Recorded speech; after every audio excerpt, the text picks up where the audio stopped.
YONO YONO 2ஆம் அதிகாரம் 8வது வசனம் மிக மிக முக்கியமான வசனம். பொய்யான மாயை பற்றி கொள்ளுகிறவர்கள் தங்களுக்கு வரும் கிருபையை போக்கடிக்கிறார்கள். கிருபை எப்படி வருகிறது? தாழ்மை உள்ளவர்களுக்கோ கிருபை அளிக்கிறார்.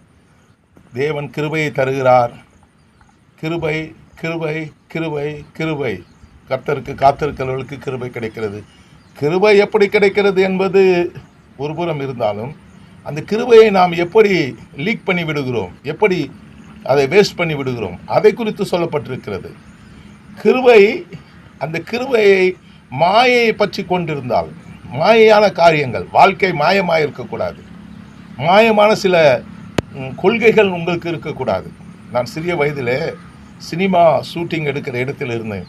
அந்த ஷூட்டிங்கில் இருக்கிற எல்லாம் மழையும் செயற்கையாகவே பெய்ய வைப்பார்கள். ஒரு முள் செடியை ரோஜாப்பூ, பிளாஸ்டிக் ரோஜாப்பூவால் அதை இணைத்து விடுவார்கள். அது ரோஜா செடி போல தெரியும், ஆனால் அது முள் செடி.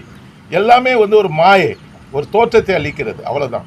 ஒரு மாயை. உள்ளான வாழ்க்கையிலே நாம் மாயையை பின்பற்றினால் நமக்கு எல்லாமே கிருபை போய்விடும். அதனாலே நம்முடைய வாழ்க்கையை இயேசு கிறிஸ்துவுக்கு ஒப்பு கொடுத்து, இயேசு கிறிஸ்துவை ஏற்றுக்கொண்டு, இயேசு கிறிஸ்துவுக்காக வாழ்கிற வாழ்க்கை மாயமற்ற வாழ்க்கை.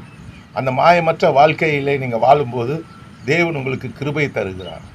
எனக்கு ரெட்டிப்பான கிருபை உங்களுக்கு வரும். அதனாலே சாத்தான் சொல்லுகிற பொய்யான இந்த மாயமான இந்த உலகம், சாலமன் என்ன சொல்லுகிறார்? மாயை மாயை, எல்லாம் மாயை.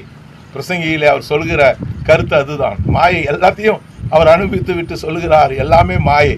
ஆனால் நான் சொல்லுகிறேன், இயேசுவை தவிர மற்றதெல்லாம் மாயை. God bless you.